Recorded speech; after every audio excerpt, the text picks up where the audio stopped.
Hi guys, welcome to Subhash Movie Reviews YouTube review channel. Here is the non-spoiler reaction of the Manashankar Varaprasad garu trailer reaction, acted by Chiranjeevi, Nayanthara, directed by Anil Ravipudi and other actors etc. ఇంక ఈ trailer 2 minutes 41 seconds చూసిన తర్వాత నాకు ఎలా అనిపించిందని షోలోకి వెళ్ళేలోపు 45 షేక్ సిద్ధార్థ్ ఆర్కో మన థియేటర్లో మొన్న week వచ్చిన అన్ని రివ్యూస్ ఇచ్చింది చెక్ చేయండి. నా కంటెంట్ చూడండి. నా కంటెంట్ నచ్చితే లైక్ షేర్ సబ్స్క్రైబ్ చేసి పక్కన ఉన్న గంట సింబల్ క్లిక్ చేసి నా ఛానల్ సపోర్ట్ చేయగలరు. చూస్తున్నారు కానీ అసలు చూసి వెళ్ళిపోతున్నారు కానీ సబ్స్క్రైబ్ చేయట్లేదు. దయచేసి సపోర్ట్ చేయండి. ఇంకా ఈ ట్రైలర్ అనేది 2 minutes 41 seconds చూసిన తర్వాత నాకు ఎలా అనిపించింది అనే విషయానికి కనుక వస్తే నాకైతే బాగుందండి.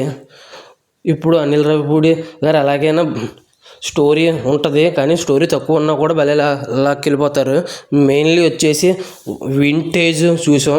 పాతకాలంలో సినిమాల్లో ఎలాగో ఉండేవారో అలాగా ఆ కామెడీ వర్కౌట్ అయ్యింది ఈ సినిమాల్లో.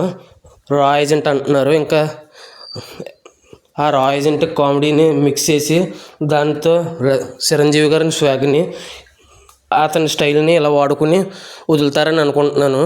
ఇంకొకటి వచ్చేసి ఇద్దరు పిల్లలు కూడా ఉంటారంట. ఆ పిల్లల ద్వారా ఎమోషన్ కూడా లాగుతారని అయితే టాక్ వచ్చింది. అది కూడా ఎమోషన్ బాగా పండొచ్చేమో. ఇంకా నయనతార గారు కూడా బాగా క్యూట్గా కనపడుతున్నారు. చాలా ఏదో కొత్త హీరోయిన్ లాగా కనపడుతున్నారు. ఇంకా వెంకటేష్ అండ్ చిరంజీవి మధ్య ఒక సీన్ ఉంది లాస్ట్లో, అది అయితే బాగుంది. ఇంకొక ఫైట్ కూడా ఉంది. ఆ ఫైట్ చిరంజీవి గారిది ఫైట్ గన్నుతో, అది కూడా బాగుంది. ఇంకా వీళ్ళిద్దరు కామెడీ కూడా బాగుంటుందని అర్థమవుతుంది. ఉన్నది తక్కువసేపు అయినా కూడా వెంకటేష్ గారు బాగానే వాడుకున్నారు అనిపిస్తుంది. ఇంకా పాత కాలం style, vintage look, vintage style ఇవన్నీ కనబడుతున్నాయి. ఇది ఒక సంక్రాంతికి మంచి ఎంటర్టైనర్ అవుద్ది అనిపిస్తుంది. ఈ ట్రైలర్ ఎంతమందికి నచ్చిందో కింద కామెంట్ చేయండి. Thanks for watching. Jai Hind, signing off. Bye bye.